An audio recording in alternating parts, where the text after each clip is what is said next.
Greetings to one and all. Welcome to the official channel of Law Prep Tutorial. I am your mentor Vardhan Tripathi, and today I am back with a very interesting topic, World Environment Day. On 5th of June every year, more than 150 countries participate on this global event to celebrate and commemorate the achievements of the global community and set targets for the year ahead. With the same note, this year also came out to be one of the biggest environmental conferences. The history goes back to 1973 when the first World Environment Day was observed with the theme Only One Earth. And this year itself there was a sub theme which we call as Only One Earth and One Chance. However, the theme for 2025 was Beat Plastic Pollution. And a lot of this particular event or episode or observation of this day is related to Stockholm Conference of 1972. Which led to formation of United Nations Environment Program also, and somehow environment protection and sustainable development was related together. There is also a very amusing story about sustainable development goals that I'll tell you in some time, but in this particular video I'm going to give you bits and pieces of what do we need to study with respect to CLAT. As you know, in CLAT 2025 there was a passage in legal knowledge section where a Supreme Court judgment was asked, which was given in the month of January last year, where Supreme Court, in the month of March last year, where Supreme Court had mentioned that every citizen of this particular country has a right against climate change. You also know that India has announced its Panchamrit principles. The 5 principles are 5 commitments to the global community under our nationally determined contributions as per Kyoto Protocol 1997, that how we are going to help or contribute in the global efforts towards mitigating the adverse impacts of climate change and become possibly carbon neutral by 2070. So all of this is related to environment. Obviously, you cannot separate the environment from life and patterns of lifestyle on land, on water, and uh, rivers and forests and you can say wetlands and icebergs and Antarctica and everything. But there are certain shortened, you can say, factual information that you can cover in next 4 to 5 minutes with respect to environment. And I'm going to help you in writing that down. As you also know, I always relate my topics with past year papers, and ultimately we are preparing for CLAT. We all are CLAT aspirants, so we need to know what could be possibly asked in CLAT 2026. Well, World Wetland Day have appeared in CLAT. World Water Day has appeared in CLAT. Earth Day has not appeared in CLAT, Environment Day has not appeared in CLAT, International Day on Biodiversity has not appeared in CLAT, Tiger Day has not appeared in CLAT, Elephant Day has not appeared in CLAT, so on and so forth. So we'll continue to help you pursue this current affairs based on these important days through these short videos. Having said that, World Environment Day 2025 was no different, but yeah, it was at a very magnanimous scale. The host was South Korea, and the theme was putting an end to plastic pollution. Moving forward, basically related to supporting the sustainable development goals, which are related to climate action, sustainable production, ocean protection, and biodiversity. And it is related to United Nations Environment Program #Beat Plastic Pollution campaign, which is encouraging sustainable solutions and collective action.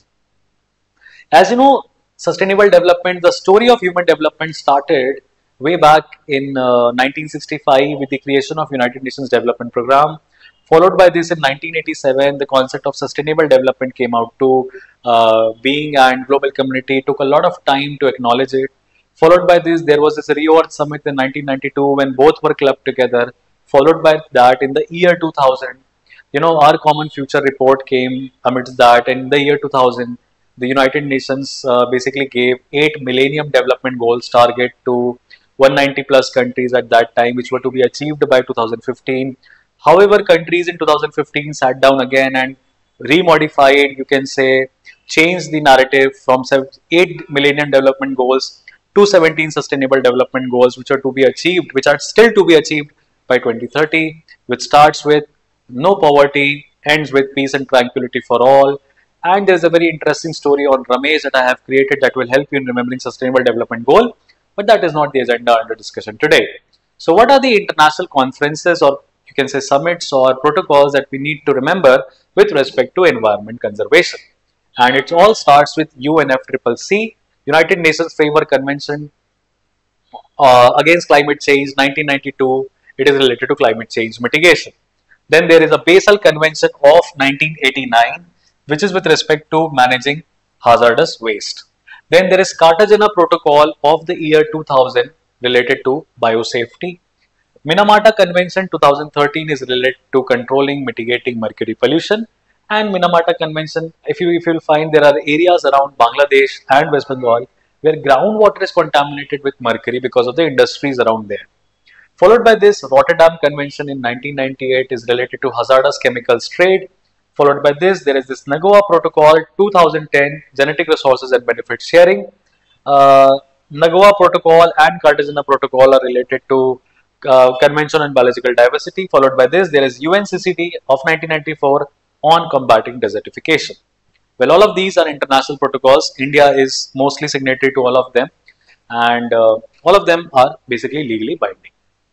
India also has, you can say, mirrored, you can say, laws, or you can say laws which are in concept related to these conventions and protocols.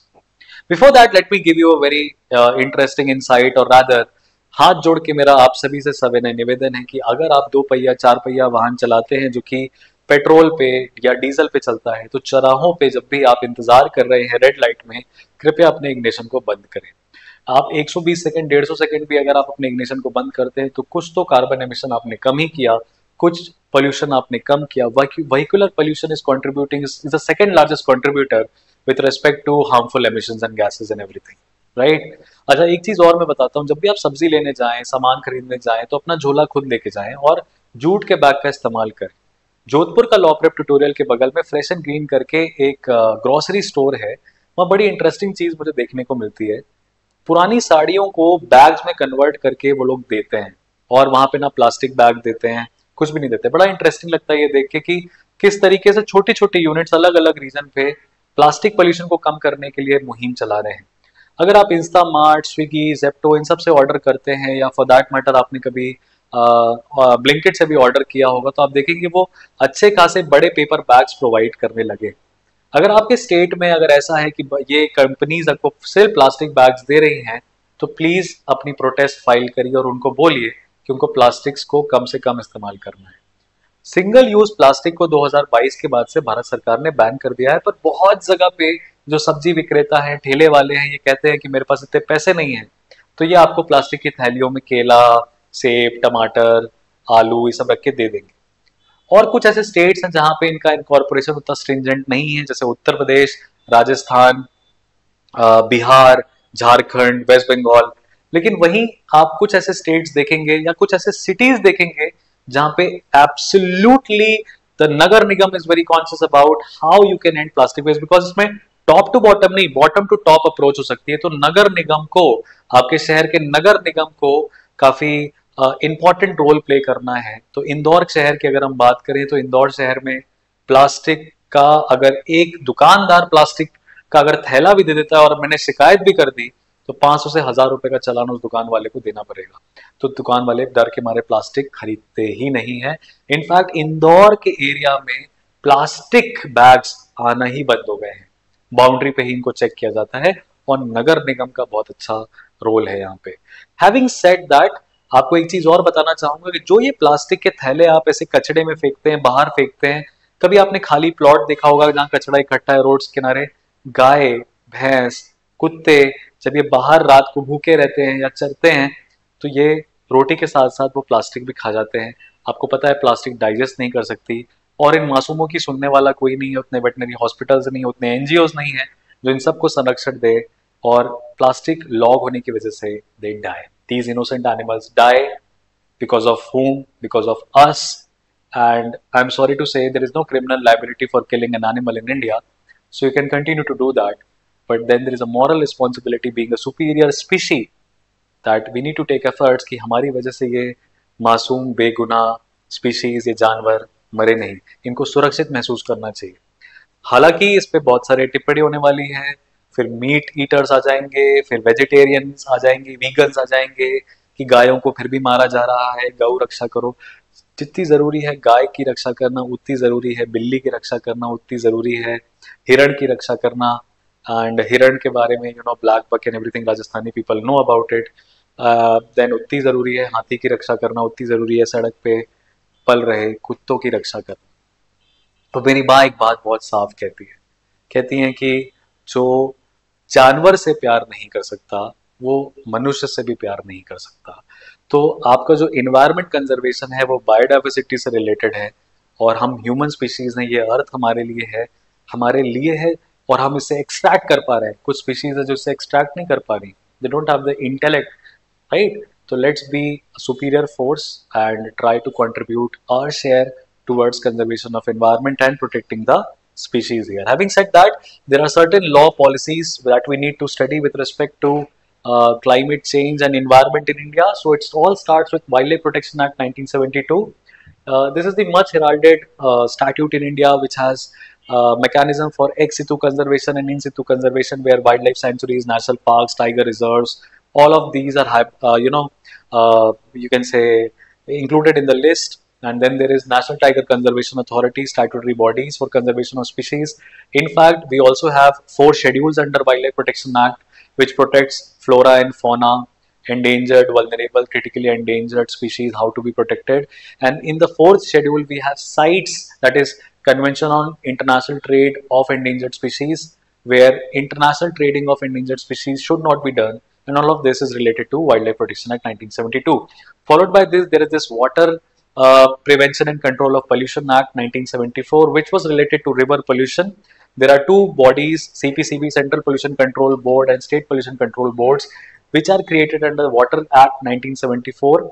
Later on in 1981, there was a similar act of Air Prevention and Control of Pollution Act, where for the conservation of, or you can say protection of air and control of pollution against air, the power was handed to CPCB as well as SPCB. Then amidst this, there is this Forest Conservation Act 1980, and we all have read the TN Godavaram judgment and everything. Last year it was too much in news, and where forests, protected forest, reserve forests are notified. There is also a biennial forest survey that continues to happens every 2 years in India, where 21.67% of total geographical area of India is covered under forest, thick forest. And Arunachal Pradesh is the state which has highest rate of expansion of forest, and Madhya Pradesh continues to remain the state where the area-wise state has a highest share of forest area. All of that factual information I'll try to save here, will not try to provide you here. Then we have Environment Protection Act 1986, Umbrella Act for Environment Protection. And no law can be studied, no enactment can be studied without understanding the jurisprudence behind it. So it all started way back in 1984 after Bhopal gas strategy, the leak of MIC gas, methyl isocyanate gas, by Union Carbide plant. Now after that, a lot of people died because of the release of that gas. The corporation said that it's an accidental release. However, the Supreme Court was adamant to impose liability both on the government as well as on the private corporation, and it was basically an American company. So what basically happened was that the doctrine of strict liability that we incorporated from the tort law of UK was converted to absolute liability, where the Supreme Court stated that yes, the compensation has to be mandatorily provided by the state to the victims of such disaster. Followed by this, there is Biological Diversity Act 2002 for biodiversity conservation. There is Forest Rights Act 2006, which protects the rights of tribal communities living in the forest area. There is a National Green Tribunal Act 2010, where environmental dispute resolution is created. So you know that this is a quasi-judicial body created by the Act of Parliament. And India is only among the few countries which has a specialized court in equal powers to the High Court, where environmental petitions can be put forth. And then we have a Wetland Conservation and Management Rules 2010-2017 for wetland protection. With this, I would like to wrap today's particular informative video. As you know, I've already told you what are the important days that have been asked, and World Environment Day has not appeared in CLAT so far. So it continues to remain important. Do not elude it from your preparation, include it in your preparation. And whatever request I have made, I think you are pragmatic and mature enough to understand that these are genuine requests, these are genuine concerns. And yes, charity begins at home. So have I started to incorporate all of these habits? Yes. If you will observe me, if you will observe my lifestyle, I basically try to reduce my share of pollution, reduce my carbon footprints, and I think global corporations are taking their tits and bits, are taking their efforts, but as a citizen, we have more onus, more responsibility to contribute towards conservation of environment. With this, I'm taking your leave. Thank you so much for staying patient till the end of the video. All the very best. See you guys in the next.